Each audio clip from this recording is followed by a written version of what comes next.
رمضان المبارک کی ہر فجر کے بعد نبی پاک صلی اللہ تعالیٰ علیہ وسلم کی سیرت طیبہ کی کچھ گوشے آپ کے سامنے رکھنا چاہے گا، اس لیے کہ اللہ نے قرآن میں فرمایا اپنے نبی پاک صلی اللہ تعالیٰ علیہ وسلم کی سیرت کے متعلق، لَقَدْ كَانَ لَكُمْ فِي رَسُولِ اللَّهِ أُسْوَةٌ حَسَنَةٌ، بے شک تمہارے لیے رسول اللہ کی زندگی سب سے بہترین نمونہ ہے۔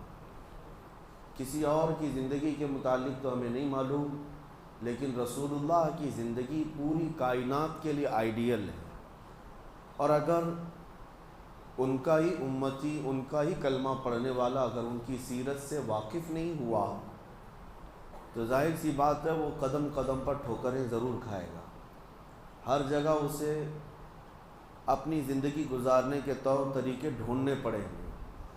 لیکن کاش مسلمان کو اپنے نبی پاک صلی اللہ تعالیٰ علیہ وسلم کے زندگی پاک کے طور طریقے معلوم ہو جائیں تو گویا کہ اس کی زندگی پوری روشن ہوگی، اور اسے کہاں قدم رکھنا ہے کہاں نہیں رکھنا ہے یہ خود بخود پتہ چلے گا۔ اسی لیے دوسروں کی ہسٹری اور دوسروں کی تاریخ معلوم کرنا تو آپ کے لیے واجب نہیں، لیکن رسول اللہ کی زندگی معلوم کرنا ہر مسلمان پر ضروری ہے۔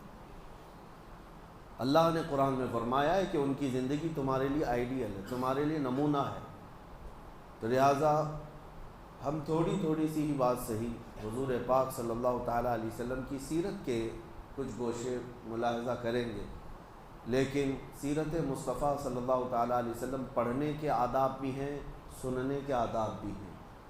فرمایا گیا کہ اس کو کہانیوں کی طرح نہ بیان کیا جائے نہ کہانیوں کی طرح سنا جائے۔ حضور کی سیرت بیان کرنا بھی عبادت ہے اور سننا بھی عبادت ہے۔ جس طرح عبادات کے لیے آدمی ہمتن گوش ہو جاتا ہے اور اپنے آپ کو مؤدب بنا لیتا ہے، حضور کی سیرت کا درس ہو تو آدمی کو مکمل ہمتن گوش ہو کر اس سیرت کی طرف اپنے کان لگا دینا ہے۔ سو کر کے سننا یا بے اعتنائی میں بے توجہی میں سننا سخت ناجائز ہے۔ سیرت مصطفیٰ کی بات کر رہا ہوں۔ سب سے پہلے جو بھی کتاب آپ اٹھائیں گے حضور پاک صلی اللہ علیہ وسلم کی سیرت کی، اس میں سب سے پہلے آداب لکھے ہوں گے کہ سیرت پڑھنے والا ہمیشہ وضو کے حالت میں حضور کی سیرت پڑھا کرے۔ سننے والے کے لیے بھی ہے کہ حضور کی سیرت سن رہا ہے تو ظاہری اور باطنی پاک ہو کر کے سنے، اور اس کے علاوہ جب اسے اکتاہٹ آ رہی ہو، بے چینی گھبراہٹ ہو، تو اس وقت وہ سیرت کا باب نہ پڑھے نہ سنے۔ یعنی جیسے نیند آ رہی ہو، جمائیاں لے رہا ہو اور ایک ہاتھ سے سیرت مصطفیٰ کی کتاب پڑھ رہا ہو، یہ سخت بے ادبی قرار دی گئی۔ ایسے وقت میں نہیں بلکہ مکمل ہوش و حواس کے ساتھ اور حضوری قلب کے ساتھ، دل کی حاضری کے ساتھ سیرت مصطفیٰ کو پڑھے اور سنے، کیونکہ یہ عبادت ہے، اور اس میں غنودگی آنا، نیند کا آنا، بے توجہی ہونا، یہ نبی پاک صلی اللہ تعالیٰ علیہ وسلم کی محفل کی بے ادبی ہے۔ جب وہ بندہ ذہنی طور پر حاضر ہی نہ ہو تو وہ حضور پاک صلی اللہ علیہ وسلم کی سیرت کو کیا محسوس کر سکے گا۔ اور دوسری بات آداب میں یہ بیان کیا گیا ہے، جب رسول کریم صلی اللہ تعالیٰ علیہ وسلم کی سیرت بیان ہو، یا تم کتاب میں پڑھ رہے ہو یا کہیں سن رہے ہو، تو مکمل اپنے ہوش و حواس کو یوں حاضر رکھو جیسے کہ تم خود رسول اللہ کو دیکھ رہے ہو۔ نبی پاک صلی اللہ تعالیٰ علیہ وسلم کو دیکھنے کے تصور کے ساتھ پھر سیرت پڑھے۔ اسی لیے سیرت کے کئی گوشے ہیں۔ سیرت جو ہے کس کو کہا جاتا ہے؟ زندگی کے پورے طور طریقے جو بھی ہیں ان سب کے مجموعے کا نام سیرت ہے۔ اس میں جس کی سیرت بیان کی جا رہی ہے اس کی عمر بھی ہوتی ہے، اس کی زندگی کے شب و روز بھی ہوتے ہیں، بچپن بھی ہے، جوانی بھی ہے، اور شادی کی زندگی بھی ہے، تجارت کی زندگی بھی ہے، معاملات بھی ہیں، عبادات بھی ہیں، عادات بھی ہیں، سب کل ملا کر کے جو زندگی کا نچوڑ ہوتا ہے اس کو سیرت کہا جاتا ہے۔ تو ہم نبی پاک صلی اللہ علیہ وسلم کی سیرت کو کئی گوشوں میں تقسیم کرتے ہیں۔ سب سے پہلے نبی پاک صلی اللہ تعالیٰ علیہ وسلم کی پیدا ہونے سے پہلے کے حالات کیا تھے یہ بھی جاننا ضروری ہے۔ کس علاقے میں آپ کی پیدائش ہوئی یہ بھی جاننا ضروری ہے، اس کا لوکیشن کس لیے چنا گیا یہ بھی جاننا ضروری ہے، کیونکہ نبی پاک صلی اللہ تعالیٰ علیہ وسلم رحمت للعالمین بن کر آ رہے ہیں پوری کائنات کے لیے، تو آپ کو کہاں پیدا کیا گیا، کس زمین پر آپ کو مبعوث کیا گیا، اور وہاں کے حالات کیا تھے، سیاسی حالات کیا تھے، اخلاقی حالات کیا تھے، یہ سب پہلے سے ذہن میں رہنا بہت ضروری ہے، کیونکہ اس کے بعد ان کے کاموں پر آپ کو احساس ہوگا کہ نبی پاک صلی اللہ علیہ وسلم ایسے علاقے میں پیدا ہوئے، ایسے حالات میں پیدا ہوئے، تو آپ نے کیا کیا ان حالات کا مقابلہ کرنے کے لیے تجاویز اختیار فرمائی، یہ آپ کو اچھے طریقے سے احساس ہو سکے گا۔ سب سے پہلی چیز، پوری دنیا کا ایک لوکیشن ایسا ہے مکہ مکرمہ، جس کو سینٹر کہا جاتا ہے کئی علاقوں کے اعتبار سے، مرکزی حیثیت حاصل ہے مکہ مکرمہ کو، اور سخت سنگلاخ زمین، پتھریلی سرزمین ہے، آس پاس سارے علاقے پتھریلے ہیں، اور یوں سمجھ لیں کہ کوئی وہاں پر آب و گیاہ نہیں، سبزے نہیں، اور کھیتی باڑیوں کا رواج نہیں، ایسی ایک سخت زمین ہے، لیکن لوکیشن کے اعتبار سے ایک ایسی سینٹرل زمین کہ اس زمانے میں بھی پوری دنیا بھر سے لوگ تجارت کی غرض سے بھی، عبادت کی غرض سے بھی مکہ مکرمہ ضرور آتے تھے۔ آدم علیہ السلام سے یہ طریقہ چل رہا ہے، جتنے نبی آئے ان کی امتیں وہ سب مکہ پہنچتی رہیں، حج کعبہ کے لیے یا خانہ کعبہ کے طواف کے لیے آتے رہیں، تو گویا کہ خانہ کعبہ جہاں تھا مکہ مکرمہ ایک ایسا سینٹر پوائنٹ تھا جہاں پوری دنیا کے لوگ کسی نہ کسی بہانے پہنچ جایا کرتے۔ پہلے کی امتوں کی بات بھی کر رہا ہوں، چاہے وہ یہودی ہوں چاہے وہ عیسائی ہوں، ان کے دور میں بھی خانہ کعبہ کا حج رہا ہے، کسی نہ کسی صورت مکہ مکرمہ پہنچتے ہیں۔ تو ایک ایسے سینٹر پوائنٹ کو چنا گیا نبی پاک صلی اللہ تعالیٰ علیہ وسلم کی پیدائش کے لیے کہ رحمت للعالمین کو ایسے جگہ اللہ نے پیدا کیا جو پوری دنیا میں آنے والوں کا ایک مرکز تھا، تاکہ اس مرکز سے میرے آقا کی رحمت پورے کائنات میں پھیل سکے، اور ایسی جگہ جو چیلنجز بھری ہوئی ہے، زمین بھی سخت اور لوگوں کے دل بھی سخت، پتھریلی زمین جیسی تھی ویسی لوگوں کے دل بھی سخت تھے، ایسی جگہ پر حضور پاک صلی اللہ تعالیٰ علیہ وسلم کو پیدا کیا گیا، لیکن آپ نے اپنے اخلاق کریمانہ سے مکہ کی سرزمین کو بھی نرم فرمایا اور لوگوں کے دلوں کو بھی نرم فرمایا۔ 40 سالہ میرے آقا کی زندگی شاہد ہے کہ مکہ والوں کے دل جیت لیے، ایک بھی مکہ میں ایسا شخص نہیں تھا جو رسول کریم صلی اللہ علیہ وسلم کی طرف انگلی اٹھا کر کہتا کہ ان کے اخلاق میں یہ کمی ہے، ایک بھی شخص نہیں تھا۔ زمانے جاہلیت میں بھی میرے آقا کو امین اور صادق کے نام سے پکارا جاتا ہے، لوگ اپنی امانتیں لا کر رکھتے، حضور پاک صلی اللہ علیہ وسلم پر سب کا اتفاق تھا کہ انہوں نے مذاق میں بھی زندگی میں کبھی آج تک جھوٹ نہیں کہا۔ تو اپنے اخلاق کریمانہ سے ان پتھر دلوں کو نبی پاک صلی اللہ علیہ وسلم نے نرم فرمایا۔ سیاسی حالات کیسے تھے اس زمانے میں؟ عربوں کے درمیان کوئی حکمرانی نہیں تھی، چھوٹے چھوٹے علاقے جہاں جہاں جس کی سرداری تھی وہ علاقے کو قبضہ کر کے حکومت کرتا، اور ایک طرف پرشین ایمپائر جس کو فارس کہا جاتا تھا اس وقت، آج کا وہ ایران ہے، وہاں ایک حکومت جاری تھی کسرا کی، اور ایک طرف رومن ایمپائر جس کو آج روم کہیں، یونان کہیں، اور اس زمانے میں وہاں کا جو بادشاہ ہوتا اس کو قیصر کہا جاتا۔ یہ دو سپر پاور طاقتیں تھیں جو پوری دنیا قبضہ کرنے کے لیے آپس میں لڑتی بھی رہتی تھی، اور عرب لوگ کس کے حمایتی تھے؟ آدھے رومن ایمپائر کے اور آدھے پرشین ایمپائر کے، یعنی کچھ کسرا کی حکومت کو مانتے اور کچھ قیصر کی حکومت کو مانتے۔ دونوں میں فرق یہ تھا، قیصر جو ہے وہ رومن ایمپائر جس کو میں کہہ رہا ہوں یہ عیسائی تھے، ان کے ہاں غلبہ عیسائیوں کا تھا، اور جو پرشین ایمپائر تھے یہ آگ کے پجاری تھے، نہ یہ عیسائی تھے نہ یہودی تھے، یہ اہل کتاب میں سے نہیں تھے، یہ آگ کے پجاری تھے، مشرکین کی جماعت تھی۔ تو ایک کھڑے مشرک اور ایک جو ہے اہل کتاب عیسائیوں کی، تو بڑی طاقتیں دنیا میں اس وقت حکومت کر رہی تھیں۔ تو عرب کے جو اکثر لوگ تھے وہ کسریٰ کی طرف جھکے ہوئے تھے، کیونکہ ان کے بھی یہاں بتوں کا رواج زیادہ تھا، یہ بھی اہل کتاب میں سے نہیں تھے، اور یہ کسریٰ کی طرف زیادہ جھکے ہوئے تھے۔ اب نبی پاک صلی اللہ تعالیٰ علیہ وسلم کی ولادت کے بعد یہ سیاسی حالات میں بتا رہا ہوں، اور بھی کئی حالات تجارت کے کیسے تھے۔ مکہ ایک سینٹر پوائنٹ تھا لوگوں کی تجارت کا بھی، اور لوگ ہر سال حج کے موسم میں ہر جگہ سے وہاں پر جمع بھی ہوتے تھے، اپنے اپنے لوگ وہاں پر پریزنٹیشن رکھا کرتے تھے اپنی بنائی ہوئی چیزوں کو لا کر کے۔ ایام حج میں، موسم حج میں لوگ اپنے اپنے مال بھی بیچ لیتے تھے، ایک دوسرے کا تعارف بھی ہوتا تھا۔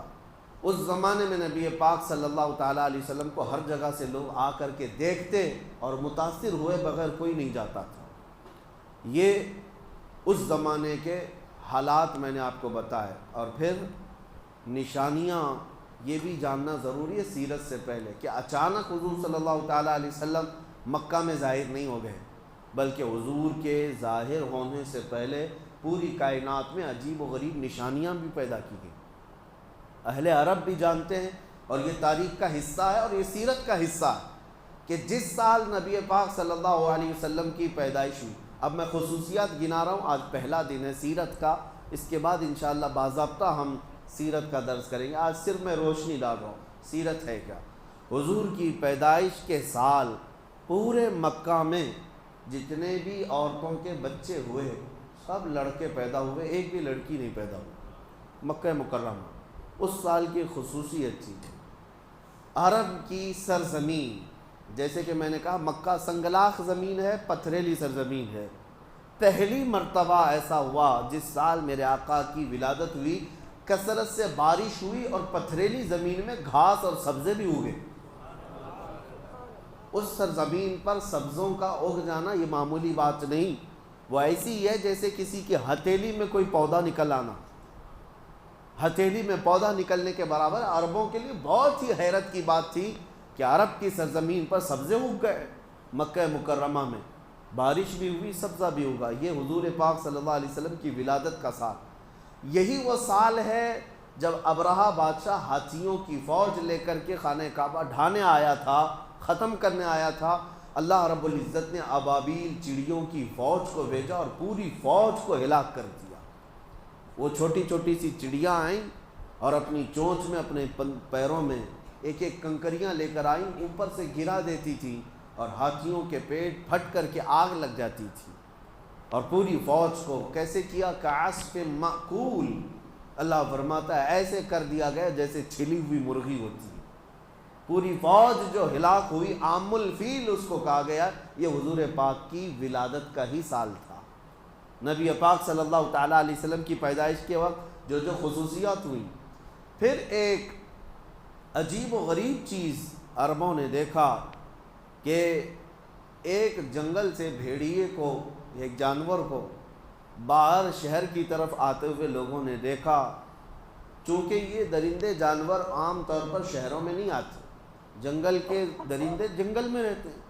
شہر کی طرف آیا اور جب لوگ اس کی طرف متوجہ ہوئے تو فصیح عربی زبان میں بات کرنے لگا اور لوگوں سے کہنے لگا کہ اے لوگوں، کیا تمہیں خبر ہے کہ اس سرزمین پر اللہ کا ایک آخری رسول آنے والا ہے؟ یہ بشارت بھی ہوئی۔ اس کے علاوہ ان کو ارحاسات کہتے ہیں، یعنی حضور کی پیدائش سے پہلے جو عجیب و غریب معاملات ہوئے ان کو کیا کہتے ہیں؟ ارحاسات۔ حضور کی زندگی میں جو چیزیں ہوئی ہیں وہ معجزات ہیں۔ حضور نے اپنی انگلی سے چاند کے ٹکڑے کی، یہ کیا ہے؟ معجزہ ہے۔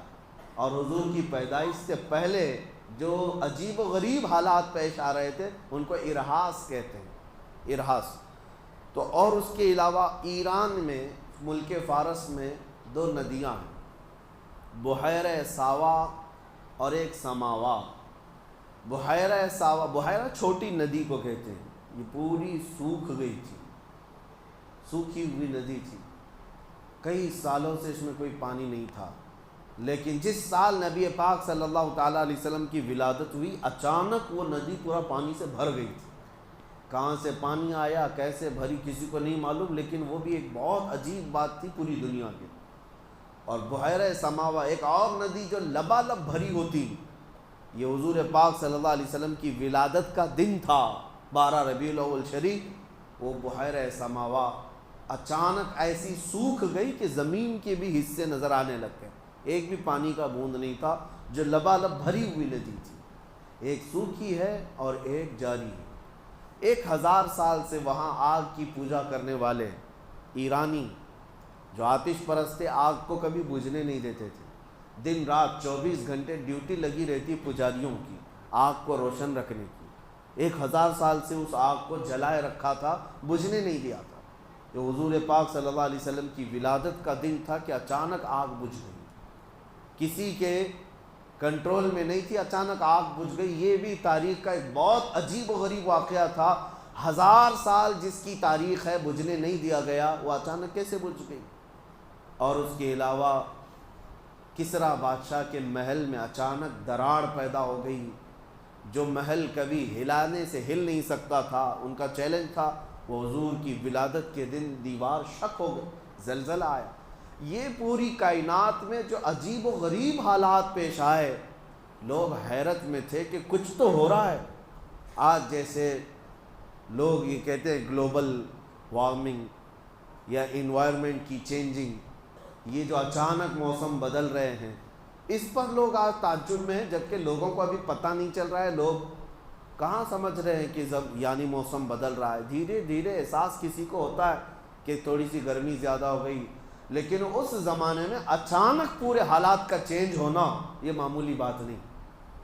کئی ایسی چیزیں جو اچانک بدلی، تو ان حالات کو دیکھ کر کے جوتشوں سے، نجومیوں سے بادشاہوں نے بلا کر کے پوچھا کہ یہ ہو کیا رہا ہے، یہ سب حالات کیا ہیں؟